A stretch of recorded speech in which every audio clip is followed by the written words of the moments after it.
Heels nil, Sports Club Villa nil, and we hope to have more better play in the next 45 minutes from both sides.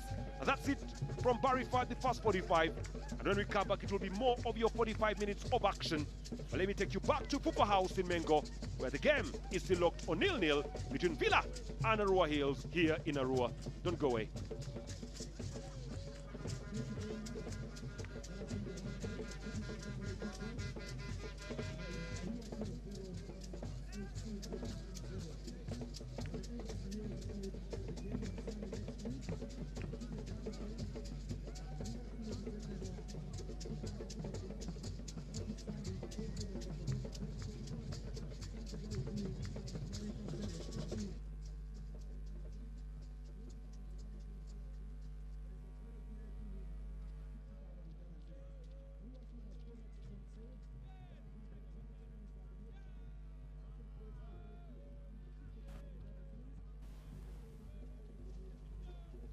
Well, leaving no prisoners behind, the game is still locked 0-0 at the Barifa Stadium. Arua Hill and SC Villa have ended the first half in a 0-0 draw. A lot of chances going both ways, but maybe my two analysts will tell me what is going wrong, what is not happening for the two sides, because a lot of chances have gone to waste, but Arua Hill trying to take control of the game. What is happening, Godwin? A lot is happening in this game. You can see Arua Hill trying and trying in the midfield, as aggressive they can be, according to Mbabazi Livingstone's way of play. They are playing well in the midfield, but again, no chances created yet. Jacob Kamwesiji, the man given that task of making sure that the strikers get some balls fed to them, little has been done by him. I don't know what he's going to do as Livingstone Mbabazi, because he needs that spark taking him forward. They are only relying on crosses and also set pieces. I saw one missed by Rashid Toha, a free kick from Gaddafi Wahab. You would have thought that he had to connect with it as the captain, leading goal scorer of Arua Hill, but he didn't do that much. And also, the attacking line is still in depth in their services. Samuel Sekamati needs those services to ensure that they get a goal. Maybe the way he's centered in that pitch is a disadvantage to him. I would have thought that in the many games that he has played as the center striker, maybe right now there needs to be a switch for him to be playing on the left side, maybe cutting in. As you see Kakande, who is playing on the left side for AC Villa, maybe Samuel Sekamate, a left-footed player, can come from the outside on the right just to cut in and get those shots and also through balls. But Livingstone Mbabazi needs to do something about this. For Rashid Kawawa on the left, he has been doing well, ensuring that he gets those 1-2s with Samuel Sekamate again, but nothing has come out of it. Maybe getting a few corners and also a block from the Villa defender. And Villa are doing well as a team.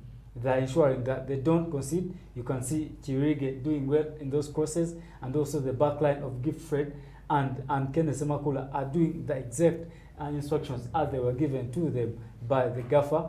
Danger time, as Uchime always refers to it, yes. They're just intact, and their way of play has not been so perfect for them. No chances created yet for Villa, but it's beating Arua Hill because they're at home and they need a goal. They needed a goal in the first few minutes, which they never did. You could see chances getting by in the first 10 minutes or so, but nothing came out of it. And right now, they're living dangerously because Villa is a team of moments. If they get a moment and kill it off, then it's game over for them. And they're at home as Arua Hill. They need to do something about that in the second half to ensure that they get something. We need to look into the substitutes to see if Livingstone Mbabazi has something up in his sleeve to ensure that he gets the tides in his way. Tendo, Arua Hill is thriving on long balls. Is it not working for them, or is it Villa that has managed to keep the spaces tight? Like you said, Arua Hill had that plan of keeping the spaces tight. Now we are seeing Villa doing the same thing, and Arua Hill have opted to go for the long balls. Is that a tactic from Mbabazi today? Yeah, Mbabazi is one of those coaches that want to benefit from the tactical naivety of their opponent. Sometimes he can cajole you into thinking a certain way and wait to pounce because he's a player. As a player, He used to play many positions, and he was mostly creative, whether playing in the left back or right back position, whether playing in the midfield or even in the center back. We saw him playing in the center back for the Uganda Cranes. Then when he played in Ireland, he was a striker. So he knows how all positions work. But the nature of his game is depicted in his coaching style. He does not want out and out players. That is why you never see players who can actually benefit from interplay that leads to a goal scored. So most of the goals that they were scoring, even in the previous season, were because of individual brilliance of a player. And now without Alfred Leku, you see them struggling a little bit because they don't get those odd goals. And in their build-up, it's mostly counter-attack. Sports Club Villa today has not given away so much because probably they are fatigued, trekking those miles to Arua, so they are not exploding so much to the extent that you can get them on the counter. And the nature of their midfield also will not allow you space to play counter-attack. Sekaja and Serubidi are not those midfielders you'll catch in the final third, trying to conjure up opportunities unless it's a set piece. So it is only Lutalo and then the people playing in the wings, that is Kakande and Bale, who can actually go there and try to force things and support Seif Bate, which means the biggest bulk of Villa's squad is in the back. So they cannot play the counter-attack. And because Mbabazi wants to narrow the pitch, narrowing the pitch helps him utilize the disservice so far that is being given by Sekamate. Sekamate has not exploded the way Leku was, and it has displaced Ogwang. Ogwang would have been the leading striker probably, like he was at Villa, even if the chances were not coming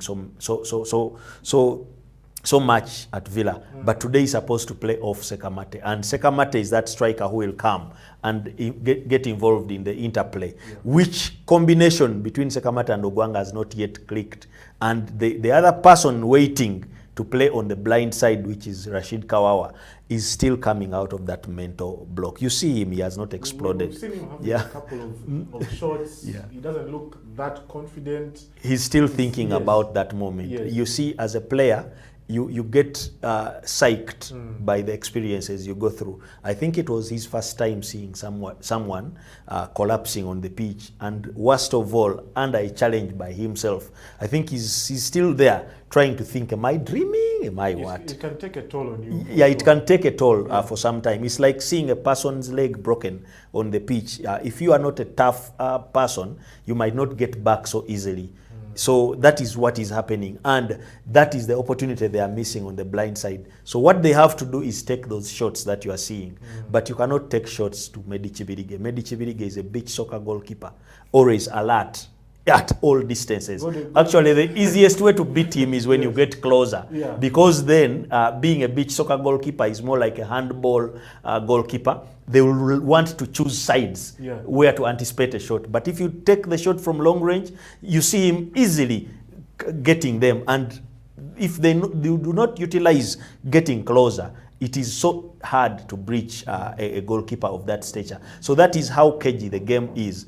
And of course, we know Arua Hill do not have those midfielders who can get close and try to play until they enter the box. All they have to do is try to release the strikers. And today's strikers that they have are not those that will give you movement across the penalty area so that you can easily spray the passes. And they don't have the laser-guided passers in this game. So the option would have been crosses from the fullbacks. Without Atendere, they don't have that cross from the right. And Matovu is so busy trying to deal with Bate, who actually tries to use the ball. Lutalo also goes to that area. And every time Kakande tries to play, Matovu is now the pivoting center back. So he's actually distracted from that. So at the moment, it is advantage Villa, but Villa's legs are still too tired. I don't know whether in the second half they can calm down and explode, or the game can stay on like this until a moment of individual brilliance can sort it. Otherwise, at the moment, every tactician can see exactly where to place their pawns. Godwin, is it a matter of missing that explosiveness? We've seen a couple of times where Kakande has tried to link up with Lutalo and Bale on the left side. A lot of interchanging for Villa. Do you think that if they can get themselves together, they can get another chance? We saw when Lutalo had that volley, it went slightly wide, but if they can create such chances and sort of interchange, can that bring something from Magera in the second half? I saw a chance laid out by Bate, and then Kakande took it, and also I saw a chance took by Lutalo, but it went wide. You can see the interplay is good, just to get themselves near to each other. Yes, they are three in the front. Kakande, that's Chef Bate in the center, and then on the left is Bali, and then Lutalo coming in as the attacking midfielder helping them. So the more they are near to each other, is the more they're not going to lose this ball. Kakande is good on the ball, and the moments that he has had that ball, it's been good for them. Every time he gets the ball, he tries to change momentum and switch up to where he needs to go, and they get that link-up play. That's what they need to do as Villa. Yes, they are not on home advantage, they are away, but they need to do as a collective in anything that they do.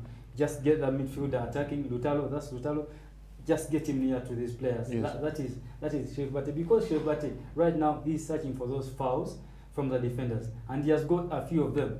So the more they do that is when they'll be going into the opponent's third half. Just if they can get those crosses in whenever Musana goes, and also Oriem goes, they need to get those crosses, because Bate, you need to feed him as a striker. Yes, he's getting this interplay, but where are you feeding him from? Not just this interplay. He scored against Wachiso, remember. So he needs that momentum going as a striker to ensure that he scores on an away. If he gets a goal right now, that will be a huge boost for Villa, to be a huge boost for himself. They will know that they have a center striker whom they are going to rely on to. But what if these other players don't score? Who is going to score else? Because Bali Charles is silent, the usual goal scorer for Villa. Selugui Ivan is centered way in the defensive midfield sector. So you need those players to take that responsibility to ensure that they get something going on for Villa. But as Tendo talked about it, 0-0 is still okay for Villa. Arua is going to come all out in the second half to ensure that they get a goal or two, but they need to cut them on the break. If they can do that as Villa, Villa is a team of moments. Then they'll be able to win this game. The closing out is good. The defense is good. Goalkeeper is already alert for Villa. So to be a tight second half, but I expect a goal or two. Tendo, the match, Peter Otai said this match has goals in it. Both strikers from both teams have been quiet in this game. What next for the second half? Yeah, the match has goals in it, but the goals could be not to let each other get them. Because so from the way off the pitch, the more you sense the goals, the more the coaches also sense them. And the nature of the coaches we have, Livingstone Babas will not allow that.